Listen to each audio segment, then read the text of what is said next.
President Cyril Ramaphosa's decision to establish a commission of inquiry into KwaZulu-Natal Police Commissioner Mkhwanazi's claims of graft at the South African Police Service has been met with mixed reviews. In fact, last week, members of the portfolio committees on police and justice discussed Parliament's way forward on the matter, with several members actually expressing dissatisfaction with the commission, saying history has shown their ineffectiveness and that people have lost trust in these inquiries. Dr. Lincoln Kay from the Northwest University Center for Geopolitical Security argues that a more efficient, cost-effective and targeted alternative would be preferable to establishing yet another commission of inquiry. As you can tell, he joins us now for a little bit more. Dr. Cave, good morning. Thank you so much for the time. Just let's talk about why at this point we're so, we understand it. We're exhausted of these inquiries. It doesn't feel like they've actually brought on much then, although we did have this past week then just one person actually being sentenced to, I think it's 5 years in jail then, Mr. Yaqub, I think at the time. But why do we need an alternative to this? Is there any other way we could be doing this correctly? Yes, thank you for the opportunity and good morning to your viewers. I think the fundamental issue that my article is raising is, we are, and we acknowledge that as citizens, as all stakeholders, that we are a constitutional democracy. So fundamental and aligned thereto is that through that process, democratic governance arrangements were put in place. If we look at it and we dovetail it with what the institutional or departmental legislation mandates, the political head as well as the institutional head, there's accountability to those institutions. Portfolio committees and standing committees that have a responsibility to deal with democratic oversight and hold those in those leadership positions accountable. So you reckon we shouldn't actually be having an inquiry, we should just be having the oversight committee that is supposed to be in charge of police, just ultimately be looking into this, and they should be able to decide. The problem, and some may ask, is that, well, they don't have any judicial services at that point, and it may not be impartial, considering that it is part of the government that is actually being investigated at the same time here. I think the challenge has really evolved to where the norms and values, the normative standards has really been applied not in a consistent manner as the Constitution prescribed. Because for me, if one look at the article, I could, for example, have just given the introductory paragraph and say, see sections 198 and 199 relating to the security clusters in terms of what is the expectation for all involved in the value chain. And that is paramount. Now, if trust has really been diluted to the point that we say then those established democratic oversight structures that has to fulfill their role and be seen to be really effective and efficient are not, then it means then we need to debate this issue and ask then where to. Now, the judiciary comes later. So if we look at it from an ethical perspective, how do we deal with it up to the point that we can say we have exhausted the decisions or recommendations made by these oversight bodies, states then that there is a case to be made that needs to go to our courts. So we cannot preempt the outcome. The mere fact that we have those institutions, they have to fulfill their role. And I think one needs to acknowledge that what the Speaker of Parliament did to take that action and say, these are the entities that will. Now, obviously, one cannot discard the fact that we have our executive head, which is our president of the country. He maybe looks at things at a different vantage point because he has others that support him to make that decision and hopefully informed decisions.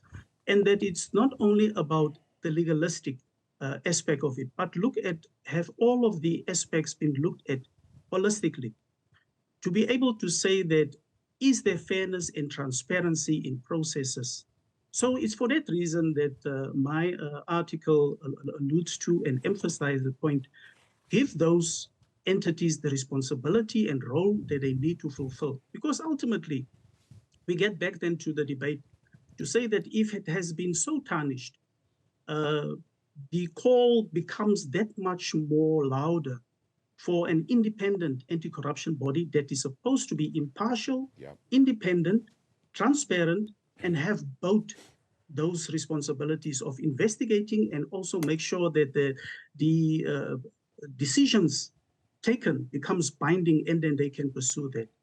Yeah, one might say that ever since this, we didn't have the scorpions, we perhaps lost a fair bit of that. And I mean, I know we've brought the hawks on, but it feels like the mandate has perhaps completely changed in that regard.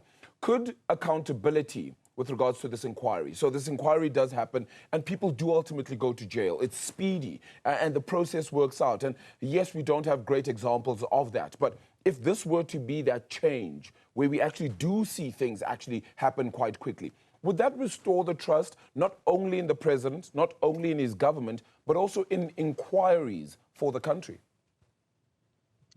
You know, the question can be answered in various ways. And for me, the important thing is we need to press the reset button or the pause button and go back to the basics. And that is really the gist of it. Why have we as an institution, our constitutional democracy, established these with clear defined normative attributes assigned to each and every the political head as well as the institutional leaders?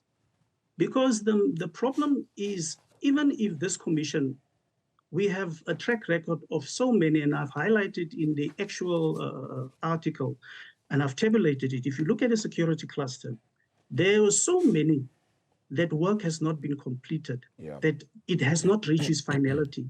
And I think a lot of those experts, you had some of them this morning as well, that spoke to the issue of, you know, the problem is not only the political will to a degree, but it's also how do you converge and make sure that the divergence becomes closer in terms of what are those issues that inform the fundamentals that inform good governance practices?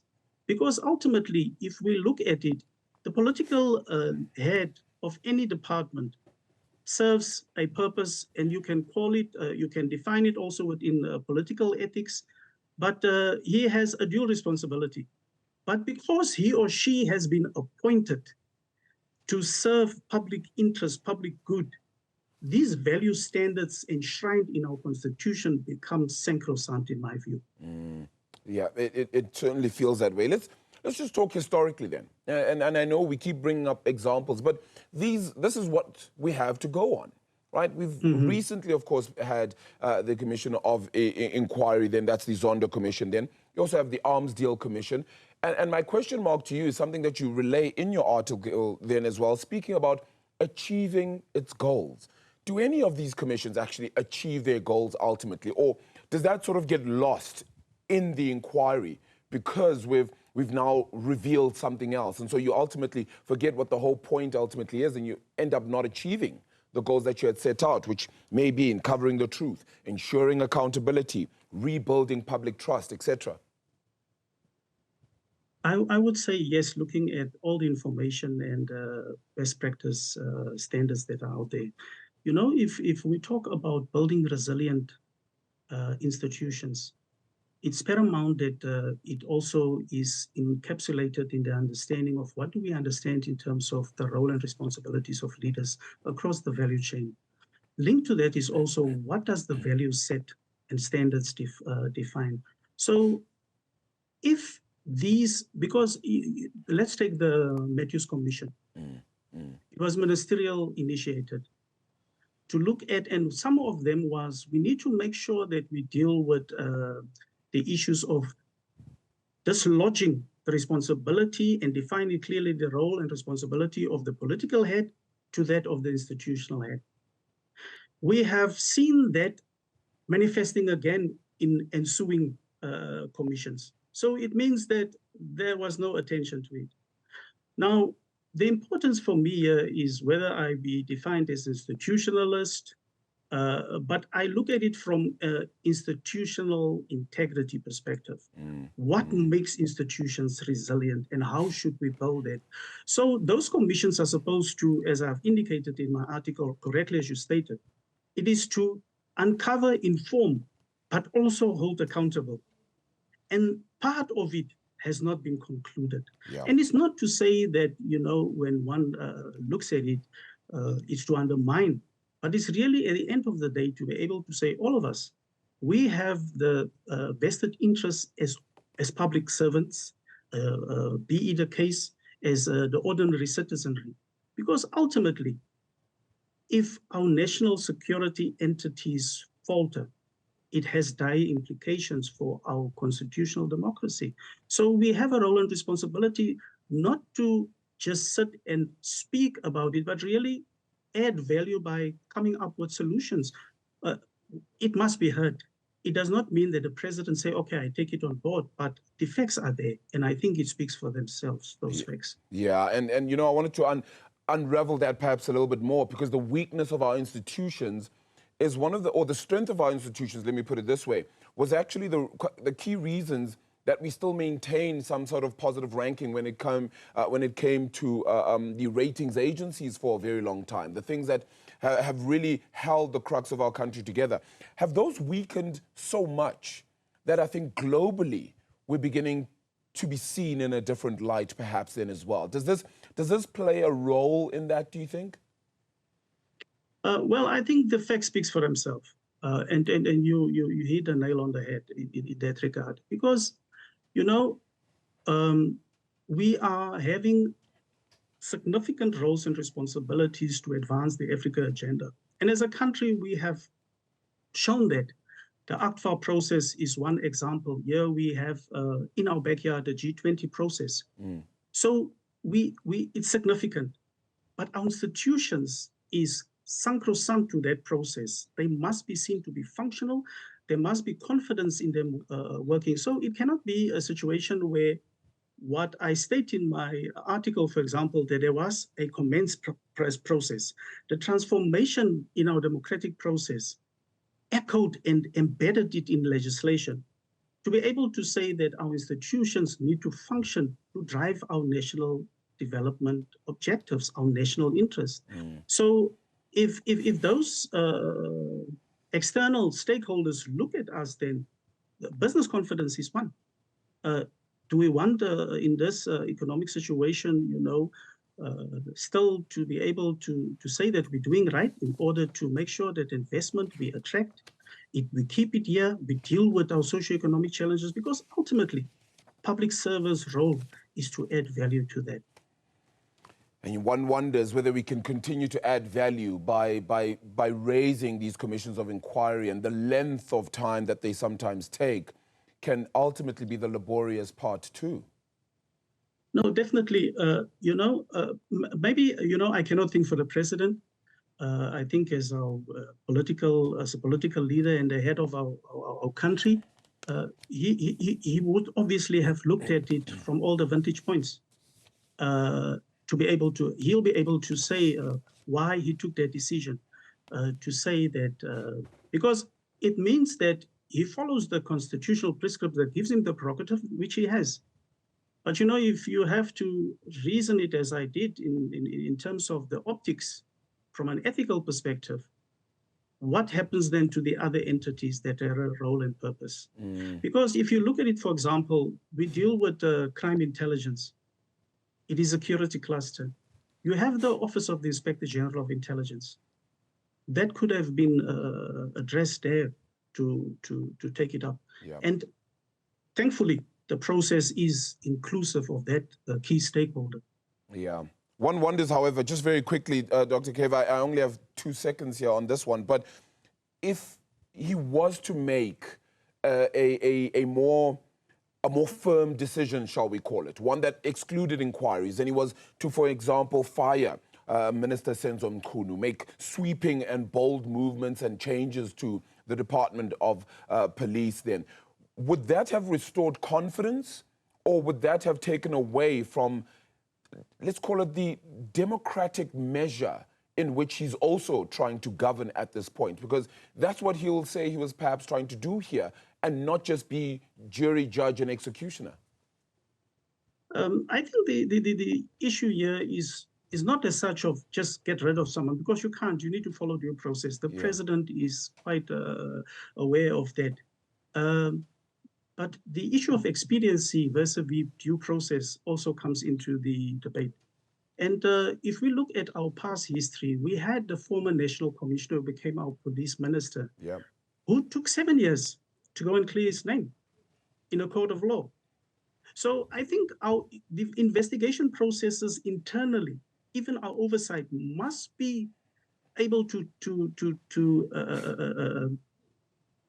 be validating these issues, so that when it is ventilated, it should not be a case of they are found wanting as well. And I think the resources are there. I think the opportunity is there still to address it in a manner.